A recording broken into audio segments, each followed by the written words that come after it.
보조 배터리는 영혼의 필수품. 신세대의 줄임말 맞추기 퀴즈에서 보조 배터리를 보배라고 줄여 부른다는 얘기를 들었다. 나름대로 위트 있는 줄임말이다. 보조 배터리라는 단어가 좀 길기도 하고, 하지만 보배 좀 빌려줄래? 하고 줄여서 부를 엄두는 나지 않는다. 보조 배터리가 아무리 중요한 물건이라 할지라도 유난스럽다는 느낌도 들고 유행 다 지난 사월을 뒤늦게 쓰는 게 아닌가 하는 두려움도 있기 때문이다. 이것을 영어로는 파워뱅크라고 하고 일어로는 모바일 배터리라고 부른다는데, 나는 보조적인 수단임을 강조하는 보조 배터리라는 명칭이 가장 마음에 드니까 이대로 부르려 한다. 보조 배터리야, 안녕? 한국에서 보조 배터리가 대중화된 것은 아이폰이 국내에 출시된 이후부터일 것이다. 안드로이드 진영은 분리형 배터리를 교체할 수 있었던 데 비해 아이폰은 그게 불가능해서 전력 공급용 외장 배터리가 필요했기 때문이다. 그런데 나는 스마트폰 등장 전인 2005년 겨울부터 PDA를 썼던지라 상당히 이른 시기부터 보조 배터리를 갖고 다녔다. PDA도 대체로 배터리가 분리되긴 하지만 내가 처음 산 모델은 저가형이라 배터리 일체형이었던 탓이다. 그래도 그렇게 외장 배터리를 연결한 PDA를 적외선 통신 방식 무선 키보드와 안테나로 연결해서 글을 쓰고 있자면 오래된 007 영화의 소품처럼 레트로한 첨단 기기의 멋이 좀 나는 편이었다.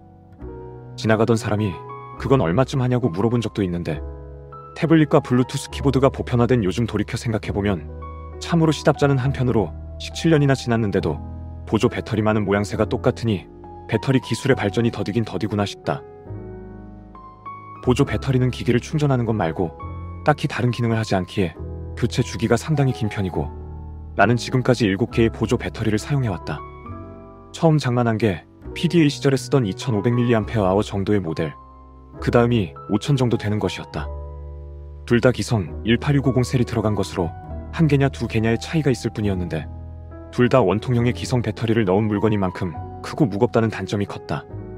1400짜리 벽돌 같은 무게에 알루미늄 케이스로 마감된 샤오미 제품이 많이 팔렸던 것을 기억하는 사람도 있을 텐데, 이건 아마 셀 4개가 들어갔을 것이다.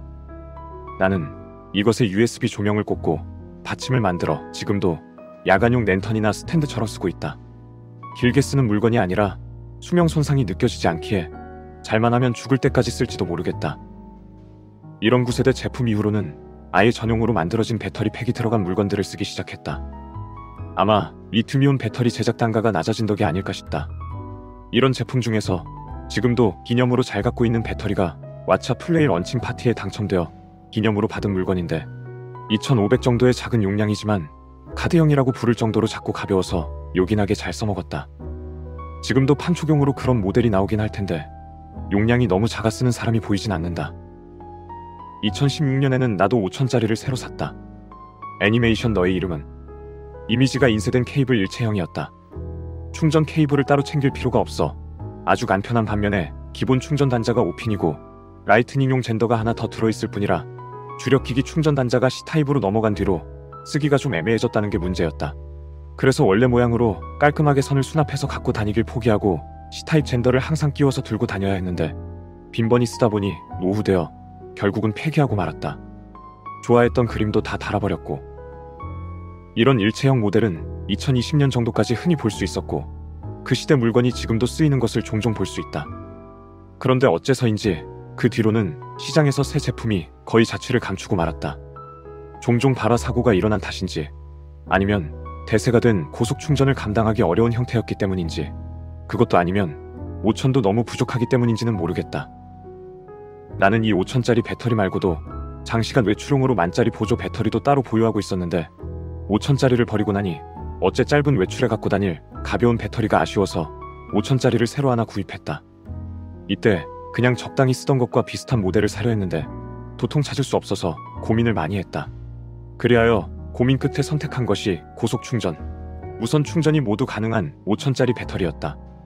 무선 충전이 되면 케이블을 챙기지 않아도 되고, 빨리 충전해야 할 때는 케이블로 고속 충전을 하면 되니까 편리하리라 판단한 것이다. 그러나 무선 충전이라는 것이 느리기도 하고 잘못 건드리면 충전 범위에서 벗어난다는 신뢰성 문제가 있는지라 결국 케이블을 꼭 지참하게 되었으니, 확실히 간단히 갖고 다닐 보조 배터리는 케이블 일체형이 편하긴 하다. 그런데 요 근래 1년 사이에 절실히 느낀 것이 5000mAh의 배터리가 상당히 빠듯하다는 것이다. 나만 그런지도 모르겠지만 외출 시간이 서너 시간만 되더라도 5천짜리 보조 배터리를 끝까지 써버린다. 물론 이건 내가 스마트폰으로 전력 소모를 심하게 하는 사람이기 때문일 것이다. 곰곰이 생각해보면 나는 지하철로 이동하는 내내 음악을 들으며 전자책을 읽는데 그 사이에 만보기와 스마트밴드, 무선 이어폰이 지속적으로 배터리를 소모하고 있다. 심지어 모임을 했다면 사진도 몇 장씩 찍고 편집하고 전송하니까 1시간에 평균 1000에서 1500가량의 전력을 소모하게 된다. 게다가 내 주 사용 기기인 갤럭시 S10은 배터리가 매우 부족한 기기라서 여차하면 배터리가 50% 미만으로 떨어지는 데다 나는 그 꼴을 불안해서 보지 못하는 이상한 성격이기에 5천짜리 보조 배터리는 외출만 하면 동이 날 수밖에 없는 것이다. 그리하여 5천짜리 보조 배터리를 다 쓰고 스마트폰 배터리가 60%인 상태로 귀갓길에 오르곤 하는데 그놈의 배터리 불안증 때문에 요즘은 5천짜리 대신 만짜리 배터리만 들고 다니게 되었다. 스마트폰 배터리는 항상 60% 이상이거나 그렇게 다시 충전할 보조 전력을 갖추고 있어야 마음이 든든하고 불안하지 않다. 이런 불안 심리를 갖게 된 데에는 겨울에 40%만 되어도 픽픽 꺼지던 아이폰 사용 기간이 크게 한몫하지 않았나 싶지만 잘 생각해보면 현대 사회의 기술 발전 상황이 좀 이상한 탓도 있다. 2017년에 비해 스마트폰으로 하는 활동이라는 것이 게임의 그래픽을 제외하면 달라진 게 거의 없고 인간의 감각과 뇌도 똑같은데 스마트폰은 5년이 지난 지금도 항상 배터리 부족에 시달리고 있지 않은가? 물론 스마트폰이 더 빠른 속도로 더 큰 화면에 더 많은 광고 이미지와 영상을 띄워대는 반면에 차세대 배터리 보급은 더디니까 어쩔 수 없긴 하나 아무래도 기술 발달, 특히 웹 환경은 자원을 아끼는 방향을 별로 고려하지 않는다는 느낌이 강하게 든다. 그런 웹 환경에서 굳이 사지도 못할 남의 스마트폰 자랑을 2배속 초고화질로 보고 또 보는 내 잘못도 크긴 하지만 이야기를 다시 보조 배터리로 되돌리자. 진짜인지 아니면 누가 웃자고 만든 건지 모르겠지만 한때 스마트폰 배터리를 분리형으로 만들면 편리하지 않겠냐는 아이디어를 초등학생인가 중학생인가가 냈다는 이미지가 돌아다닌 적이 있는데 보조 배터리를 갖고 다니는 게 당연시된 탓인지 아니면 최신 스마트폰은 오래가서 그런지 이제는 보조 배터리를 갖고 다니는 게 참을 수 없이 불편하다고 느끼는 사람이 그렇게 많지 않은 것 같다. 당장 나라도 배터리가 교체형인 대신에 크고 무겁고 배터리 용량은 작은 스마트폰을 쓸 것이냐 아니면 배터리가 일체형인 대신에 작고 가볍고 용량이 크고 방수도 되는 스마트폰을 쓸 것이냐 골라야 한다면 휴대성이 높은 쪽을 고를 것이다. 항상 가방을 갖고 다니니까 손이 가볍고 가방이 무거운 편이 낫기도 하고 보조 배터리 하나로 여러 기기를 충전할 수 있으니 범용성을 생각해도 보조 배터리가 나은 선택이 되고 만 탓이다. 그런데 옆에서 지켜본 바에 따르면 나의 부모님은 대체로 보조 배터리를 귀찮아한다.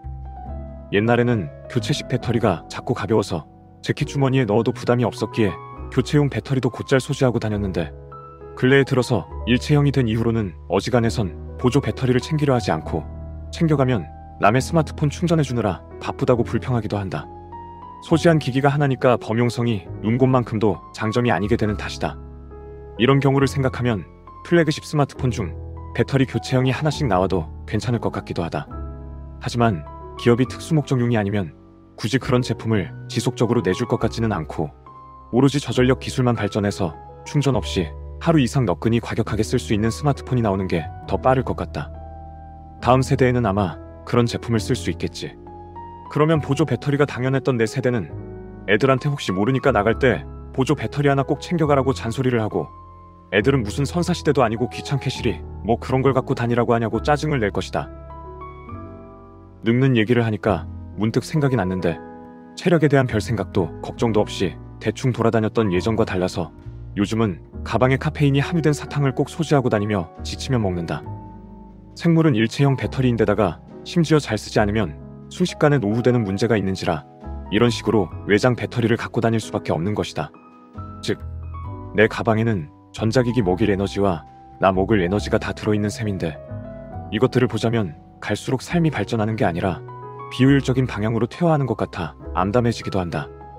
지구를 벗어나는 로켓의 무게 대부분이 연료의 무게고 연료가 많이 들어가는 이유가 연료 자체의 무게를 쏘아올릴 연료가 필요하기 때문이라는데 나도 시간이 가면 그런 꼴이 되는 게 아닐까?